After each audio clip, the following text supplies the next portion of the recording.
Hi everyone, and welcome back to my channel Anthropology 360 Degrees. It is a lecture series on anthropology. So, those who don't know that I have started a lecture series on anthropology for your optional, which can be related to UPSC or any other state services. So, I'll be taking the topics and will give you a detailed kind of information over that topic. And if you haven't subscribed to the channel, please press that bell icon on your screens of YouTube so that we as a family can grow and glow together. And I think we should start with today's topic without wasting much of your time. हमने पहले दिन किया था कि what is the meaning किया था हमने, scope किया था and डेवलपमेंट्स कर ली थी जिसमें हमने 4 फेसेस पढ़े हुए थे. ठीक है, तो आज हम जो रिलेशनशिप है एंथ्रोपोलॉजी का with other disciplines like social sciences में अगर हम साइकोलॉजी ले लेते हैं, अगर सोशियोलॉजी ले लेते हैं, अर्थ sciences like geography, what is the relationship between anthro and geography, behavioural sciences ले लेते हैं तो उसका रिलेशन क्या होगा एंथ्रो के साथ. We need to check all the things today. So first I'll start with sociology and anthropology का जो भी रिलेशन है, जो भी सिमिलैरिटीज हैं, जो भी डिफरेंसेस हैं, we'll chart it down. Sociology and anthropology. अगर हम सोशियोलॉजी देखें, it is we have to study society, right? But अगर हम एंथ्रोपोलॉजी देखें, एंथ्रोपोलॉजी की एक ब्रांच है socio cultural anthro. In that also we study society only, correct? But अब ये भी सोसाइटी को पढ़ रहा है, सोशियोलॉजी, एंथ्रो भी सोसाइटी को पढ़ रहा है, but what is the difference? पहले हम सिमिलैरिटीज देख लेते हैं दोनों की, then will see the difference. Okay, what are the similarities? पहले हम if will start this topic, we can give an introduction like this, like sociology and anthropology are two disciplines which are closely related to each other, and it was called twin sisters. इन्होंने बोला, जो L क्रोबर sir थे हमारे, he said कि जो हमारा sociology है और जो हमारा एंथ्रोपोलॉजी है, they are closely related to each other. ठीक है, अब हम सिमिलैरिटीज देख लेते हैं. There are 2 points of similarities. Both study the structure and function of society. Very easy. क्या स्टडी करते हैं? स्ट्रक्चर को स्टडी करते हैं और फंक्शन को. स्ट्रक्चर में क्या आएगा? जैसे स्ट्रैटिफिकेशंस को स्टडी कर दिया, inequality, status, caste, class, family वगैरह सबको ये स्टडी करेंगे, right? And it will also study the social institutions and their associations like marriage, family, kinship वगैरह, right? Similarities so easy है. Now we'll get on to the differences. First we'll see the criteria and what are the points of differences between two disciplines. We'll see. The focus of sociology is very unifocal. यानी कि हम society को ना एक ही lens से देखेंगे, right? But anthropology gives a very multi-dimensional approach to society. Like मैंने पहले भी बोला था, man at center, you have to study from 360 degree approach. But in sociology also, society at center, sorry, in socio-cultural anthropology, society is center, and we have to study from all the perspectives. Participant observation जो है वो बहुत ही rare मिलेगी आपको sociology में. What is participant observation? Participant observation means कि जो इंसान है, like if I am there and there is a community, तो मैं क्या करूंगी, खुद जाके कम्युनिटी में इन्वॉल्वमेंट दिखाऊंगी, that is called participant observation. But what sociologist do, they'll create a kind of questionnaires or a kind of question and answers like kind of a thing, and uh, they'll distribute that, and उस basis पे वो अपनी studies को calculate करेंगे. But that is not preferred in anthropology. In anthropology, participant observation is more, uh, I want to say, more focus is given on participant observation. I hope 2 points are clear. Societies to be studied. So, sociology generally studies the modern societies, which are complex. But anthropology, जैसे हमने पीछे भी पढ़ा था first 1.1 में, कि वो ancient society को भी स्टडी करता है, मिडिवल. जैसे मैंने मिडिवल में आपको बताया था ट्रैवलर्स आए थे, तो दोनों सोसाइटीज को वो स्टडी करेगा. Tools used, very general research tools like questionnaire हो गया.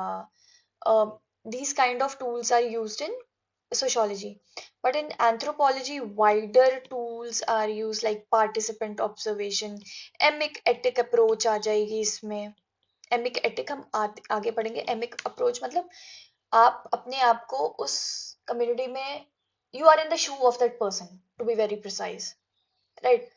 emic approach उसे बोलेंगे. etic approach बोलेंगे you are not in the shoes of this person, right? use of statistics यानी कि जो भी statistics like tools and technology का यूज जो है वो सोशियोलॉजी में ज्यादा हो रहा है. But why it is used less in anthropology statics का यूज, क्योंकि पार्टिसिपेंट ऑब्जर्वेशन ज्यादा है, वहां पे इंसान को खुद जाके काम करना है rather than using the tools of statistics. I hope sociology और एंथ्रो का क्या रिलेशन है आपको क्लियर हो चुका है. Let's begin with psychology and anthropology. Okay, psychology अगर मैं कहूँ क्या हो सकता है, किसी भी इंडिविजुअल की साइकी को समझना, right? To understand what something is going on someone's mind, that is psychology. हम बोलते हैं ना कि यार इसकी साइकोलॉजी को समझो, बच्चों की साइकोलॉजी को समझो. whereas socio cultural anthropology studies culture which is collective psyche. यानी कि अगर हम डिफरेंस यहाँ से भी निकाल सकते हैं कि psychology studies individual psyche, whereas anthropology studies collective psyche. यानी कि ह्यूमन का बिहेवियर प्लस कल्चर. ये ऐसे आप डायग्राम बना सकते हैं ये, ठीक है? मैं आपको बता दूं, यहाँ पे only human behaviour, this is very important which I am saying. Okay, तो फ्रांस बोआ जो हमारे एक अमेरिकन एंथ्रोपोलॉजिस्ट हैं, ठीक है, उन्होंने बोला in his book The Primitive Mind, he said there is no fundamental difference between primitive mind and civilized mind. उन्होंने बोला ये जो दोनों माइंड्स हैं, एक प्रिमिटिव इंसान के और एक सिविलाइज्ड इंसान के, दे आर सेम. बट जो ब्रिटिश एंथ्रोपोलॉजिस्ट थे ना, anthropologist, they didn't want to include the discipline of socio cultural anthropology which is involving the human behavior in anthropology. Reason, they were of the view कि psychology जो है वो individual की study करता है, but anthropology जो है वो collective study करता है. but फ्रांस वो जो अमेरिकन एंथ्रोपोलॉजिस्ट है उन्होंने बोल दिया कि भाई दोनों जो माइंड्स हैं, प्रिमिटिव भी और जो सिविलाइज्ड माइंड है, वो सेम पेस पे चल रहा है. इन्होंने थ्योरी ऑफ एवोल्यूशन दी थी, सेवेजरी, बार्बरिज्म और सिविलाइजेशन. यानी कि इन्होंने बोला था कि एक जो सिविलाइजेशन है वो 3 स्टेजेस से गुजरती है, सेवेजरी की स्टेज से, बार्बरिज्म की स्टेज से एंड सिविलाइजेशन की स्टेज से. Will study in the later theories regarding this. अभी मैं इसको बड़ा ही क्विकली आपको सम अप कर रही हूँ, which was given by Francois. But इन्होंने बोला था इन तीनों का माइंड जो है, ये all these 3 stages, in these stages the minds of the people are at same phase, at same pace, यानी कि same pedestal पे हैं. now we'll now we'll see into कि जो साइकोलॉजी और एंथ्रोपोलॉजी है इनमें डिफरेंसेस क्या है. सोशियोलॉजी देखता है कि हाउ ह्यूमन लर्न्स, हाउ पे बात होती है, और एंथ्रोपोलॉजी में what it learns. Then psychology is more about experiments, यानी कि सिमुलेशंस और मॉडलिंग टेक्निक्स के बारे में इसमें ज्यादा है, यानी कि it is psychology is more towards a bit of modernisation. But anthropology ethnographic field work, ये हमने पहले भी चीज देखी थी. अगेन सेम पॉइंट आ गया कि यूनिफोकल मल्टीफोकल, लीव दैट.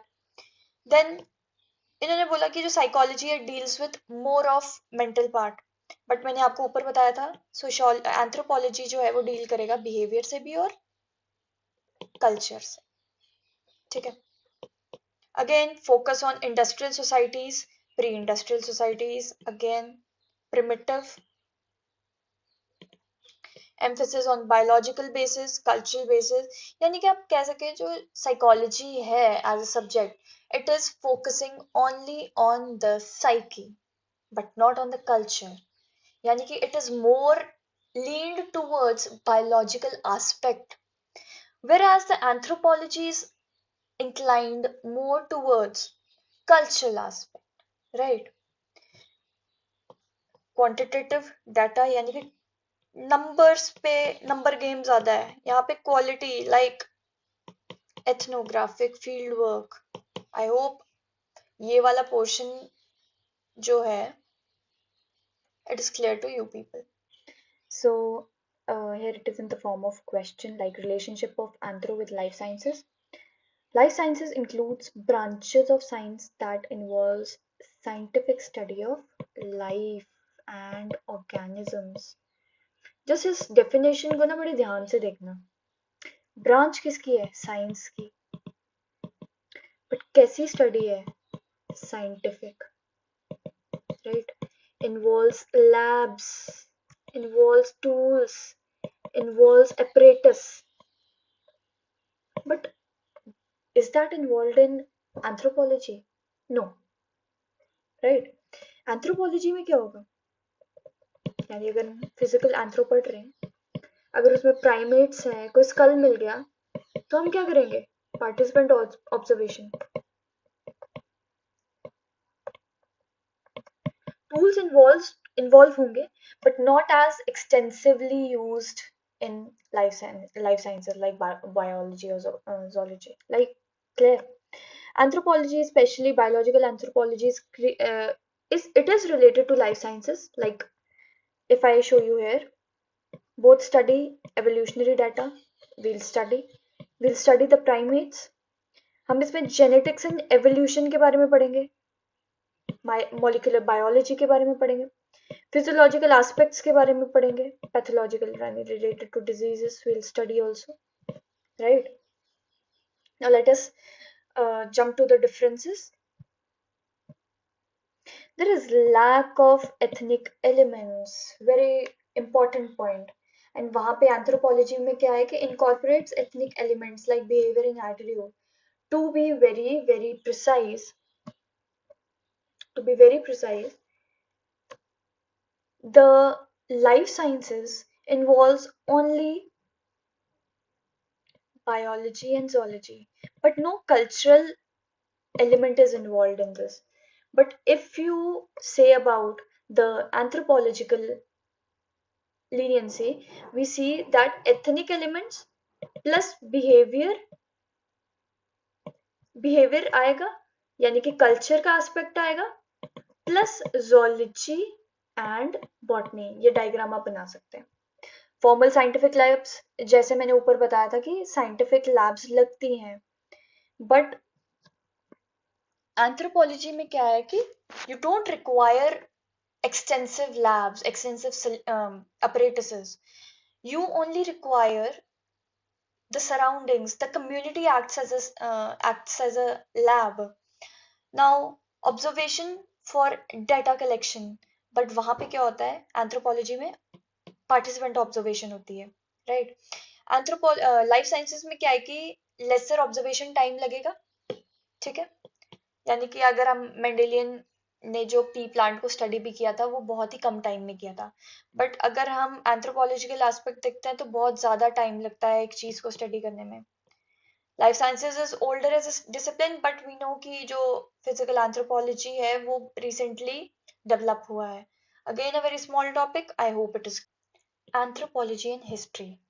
यार, इस चीज को बताने के लिए मुझे लगता है मुझे इस चीज को पढ़ाना भी नहीं चाहिए, क्योंकि जो पहला लेक्चर हमारा था उसमें मैंने, जो सबसे इंट्रोडक्टरी पार्ट भी था, उसमें मैंने आपको याद है बताया था कि हिस्ट्री की ओवरलैपिंग कितनी ज्यादा है एंथ्रोपोलॉजी से. अब हम जब आगे भी पढ़ेंगे ना, you will study the Palaeolithic, Neolithic, Chalcolithic, iron ages, सारी एजेस पढ़ोगे with respect to the world and India. ठीक है, एंथ्रोपोलॉजिकल पॉइंट ऑफ व्यू से. तो मुझे नहीं लगता कि ये वाला पोर्शन जो है एंथ्रोपोलॉजी एंड हिस्ट्री, ये आपको ज्यादा परेशानी करेगा. और अगर मैं इनकी सिमिलैरिटीज की बात करूं, obviously both will study the past societies. ठीक है, और दोनों क्या है, मल्टी डायमेंशनल एस्पेक्ट्स के बारे में बताते हैं. Right right? दोनों जो है आर्टिफैक्ट्स को स्टडी करते हैं. एंथ्रोपोलॉजी जो है, आप अगर आगे डेटिंग वाला हमने पढ़ना है, वहां पे हम देखेंगे कि आर्टिफैक्ट्स को स्टडी किया जाता है. हिस्ट्री में भी आर्टिफैक्ट्स को स्टडी किया जाता है. आर्कोलॉजिकल एक्सकवेशंस इन्वॉल्व है एंथ्रोपोलॉजी में.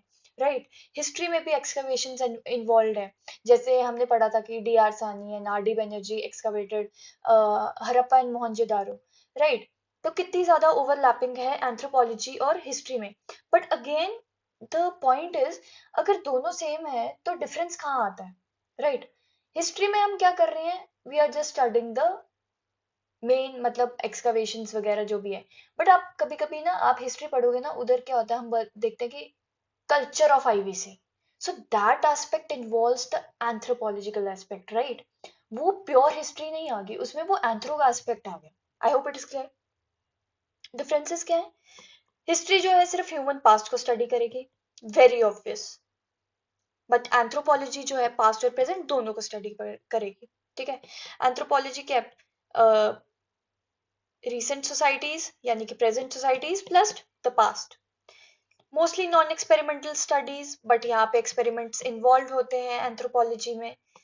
राइट, क्रोनोलॉजिकल नैरेटिव है, यानी कि क्रोनोलॉजिकल नैरेटिव मतलब पहले ये चीज आई, फिर ये चीज आई, फिर वो आया.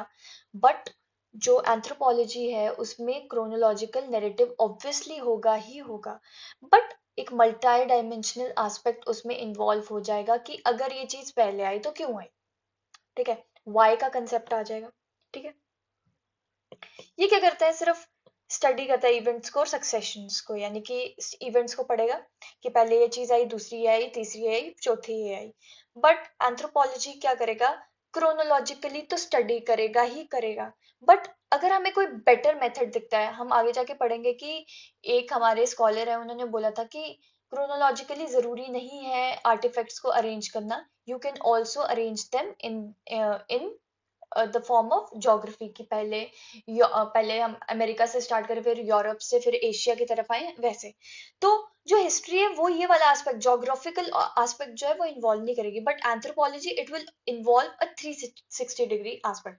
ये वाला आई होप सो ये वाला क्लियर है. और ये जो इनके अगर नोट्स भी बनाने हैं ना, तो ये मैंने आपको छोटे छोटे पॉइंटर्स दिए हैं, इसी को एक्सपैंड करना है, और ज्यादा इसमें सिरदर्दी लेने की जरूरत नहीं है. राइट, आई होप ये वाला पोर्शन जो है वो क्लियर है. So let us begin with the next portion, that is anthropology and medical sciences. यानी कि anthropology और medical sciences का एक दूसरे के साथ similarities क्या क्या और हम differences भी देखेंगे. राइट, तो पहला सिमिलैरिटी कि दोनों जो है वो ह्यूमन हेल्थ पे फोकस करेंगे. राइट, ट्रीटमेंट और क्योर दोनों में होगा, मेडिसिन दोनों में यूज होंगी, कॉजेज एंड प्रिवेंशन दोनों में है. बट ट्रीटमेंट एंड क्योर किस टाइप का है ये दोनों में डिफर करेंगे, मेडिसिन दोनों में डिफर करेंगे. Like in medical sciences more elaborate, more scientific, more I would say complex medicines with more complex chemical formulas are involved. But if I talk about anthropology, in that indigenous knowledge, ethnomedicines like neem, Ayurveda, turmeric, and various indigenous medicines will be uh, in the area of anthropology. I hope it is clear. ठीक है, अब medical sciences क्या है, ज्यादा focus उनका diagnosis और treatment पे आता है. और इधर आपको ये भी पता होना चाहिए कि इलेबोरेट लैब्स यूज होती हैं. सेम देखो, कहीं ना कहीं जो पॉइंट्स ऊपर किए हमने वो ओवरलैप होंगे ही होंगे। हेल्थ एज कॉम्प्लेक्स फिनोमिना, ठीक है। यानी कि हेल्थ सिर्फ डायग्नोसिस ट्रीटमेंट नहीं है, इसमें हमने अगर कोई डिजीज है उसमें कल्चरल एस्पेक्ट क्या है, एजुकेशनल एस्पेक्ट क्या है, हम सारे एस्पेक्ट्स कवर करेंगे। Biological and physiological diseases only covered होती हैं, बट यहाँ कल्चरल सिंड्रोम्स होंगे जैसे सिस्टो एंड कोरो। मैं आपको सिस्टो एंड कोरो के बारे में बता देती हूँ। सिस्टो इज यूजुअली रिलेटेड टू कि कोई भी इंटेंस या ट्रोमैटिक इवेंट हुआ है किसी की लाइफ में, तो लैटिन अमेरिका में ये होता है कि बॉडी की जो सोल है वो बाहर निकल जाती है, वो ऐसा बिलीव करते हैं। आई कल्चर का एस्पेक्ट ला रही हूँ, रिजल्टिंग इन इलनेस। यानी कि अगर सपोज कई बार हमें भी हो जाता है कि हम ना, सपोज कोई तेज आवाज सुन ली तो हम ना थोड़ी देर के लिए we tend to numb ourselves. तो उस, if I talk about Latin America, वहां पे बोलते हैं कि आपकी सोल जो है आपकी बॉडी से निकल गई है and is resulted in illness. Result क्या होता है, लॉस ऑफ एपेटाइट होता है, वेट लॉस होता है, वीकनेस, एंजाइटी, डिप्रेशन होने लगता है, स्लीप डिस्टर्ब हो जाती है। If I talk about Diwali, Diwali का अगर इवेंट है, तो सपोज क्रैकर्स बर्स्ट कर रहे हैं, तो हम देखते हैं कि ओल्ड एज है जो हमारे घर में जो बड़े बुजुर्ग हैं, वो बोलते हैं कि उन्हें, और एनिमल्स वगैरह हैं, उनको बोलते हैं कि इनको ना थोड़ा दूर रखो क्रैकर्स से। कई बार क्या होता है, अगर कोई अचानक से कोई क्रैकर बर्स्ट हो जाता है, that heart rate tends to increase. What it results in, वो कम खाने लगते हैं, थोड़ा उनकी ना स्लीप डिस्टर्बेंसेस आती हैं। You can link to that. तो कल्चरल बिलीफ कैसे, क्या कह सकते हैं कि अगर इंसान डर गया उसकी बॉडी से सोल निकल जाएगी। तो इसका ट्रीटमेंट क्या है कि healers, herbal medicine, prayers and cleansing rituals है। तो हम ये देखते हैं, that is it is related to koro, sorry susto. Susto is mainly in Mexico, यानी कि लैटिन अमेरिकन कंट्रीज है वहां पे ज्यादा होगा। कोरो जो है वो ईस्ट और south east Asia like China, Malaysia, Singapore, Indonesia, neighbouring countries में ज्यादा देखा जाता है। उसमें होता क्या कि इंटेंस फेयर की वजह से ये लोग सोचने लगते हैं कि जो उनका सेक्सुअल ऑर्गन्स हैं in males and in females like breast and vulva, तो वो क्या करने लगते हैं, रिट्रैक्ट करने लगते हैं and it may lead to death. ये ऐसे सोचते हैं। ये सिम्टम्स क्या है, पैनिक करने लगते हैं, एंजाइटी होती है, फियर ऑफ जेनिटल रिट्रैक्शन, ठीक है। फिर क्या होता है कि स्वेटिंग, हार्ट रेट वगैरह। तो कल्चरल बिलीफ क्या है कि it is due to loss of energy, या किसी ने कोई सेक्सुअल मिसकंडक्ट किया हो उस वजह से होता है। तो ये सब है। और ट्रीटमेंट क्या है कि रीअश्योरेंस, साइकेट्रिक काउंसलिंग वगैरह ये सब है, ठीक है। फोकस ऑन, जो एंथ्रोपो मेडिकल साइंस है उसका फोकस जो होता है वो मॉडर्न मेडिसिन पे ज्यादा होता है। मैंने आपको बताया कि एथनो मेडिसिन, उसमें इंडिजिनस नॉलेज पे फोकस करते हैं, इग्नोर करते हैं इंडिजिनस नॉलेज को। Medical science ignores, okay, and indigenous knowledge consider की जाती है। Health and care providers and doctors यहाँ पे होते हैं, पर यहाँ पे मेजिको रिलीजियस फंक्शनरीज होते हैं like shamans, ojhas, witches, priest. ये हम आगे पढ़ेंगे, you will see what these people are. Shaman और ओझा कैसे एक दूसरे से डिफर करते हैं, राइट। आई होप ये वाला पॉइंट जो है वो आपको क्लियर हो चुका है। और ये वाला जो है ना, मैंने अक्षत जैन सर है उनकी बुक का मैंने ये पेज का स्क्रीनशॉट लिया था। अगर आपको ये भी पढ़ना है तो आप पढ़ सकते हैं, बट आई थिंक कि ये जो दिस वन इज इनफ। सो जो हमारा लास्ट टॉपिक है इसका, अर्थ साइंसेस। अर्थ साइंसेस में हमारा आ जाता है ज्योग्राफी आ गया, जियोलॉजी आ गया, जियोलॉजी आ गया, और वेरियस अदर सब्जेक्ट्स जो हैं वो जो भी अर्थ के रिलेटेड है, that will come into it. Okay. Earth sciences study the physical structure, और जो भी प्रोसेस हैं, हिस्ट्रीज हैं, वो स्टडी करता है। whereas anthro studies humans in biological culture and evolutionary context, right। कि मैंने बोला कि अर्थ साइंसेस जो है वो करेगा स्ट्रक्चर को, प्रोसेस को एंड हिस्ट्री को, बट एंथ्रोपोलॉजी क्या करेगा, बायोलॉजिकल और कल्चरल एस्पेक्ट देखता है, right, with respect to the earth, ठीक है। Both focus on geology, chronology, events, fossil, artefact, ये आपने पढ़े हुए हैं। अब डिफरेंस देख लेते हैं, छोटा ये topic. Focuses on natural sciences, obviously यहाँ पे नेचुरल साइंसेस होगा प्लस कल्चर इन्वॉल्व होगा, राइट। अर्थ फॉर्मेशन फोर्सेस के बारे में स्टडी करता है। ये जो एंथ्रोपोलॉजी है जियोलॉजिकल टाइम स्केल और ह्यूमन एवोल्यूशन के बारे में बताता है। कहने का मतलब ये है कि अर्थ साइंसेस हमें टूल प्रोवाइड करता है, वो हम यूज कर रहे हैं एंथ्रोपोलॉजी में, ठीक है, राइट। जियोलॉजिकल टाइम स्केल हमें किसने दिया था, ज्योग्राफी का पार्ट है, राइट, पर हम वो यूज किस में कर रहे हैं, एंथ्रोपोलॉजी में। तो ये डिफरेंसेस हैं। तो with this we have completed our 1.2 also, and I hope this topic is very much clear to all of you. And if you people have any sort of queries regarding any of the topics which I have taught you recently, so you can comment your queries in the you can write down your queries in the comment section. And before taking a leave, I'd like to tell you, please like, share, and subscribe to my YouTube channel. And have a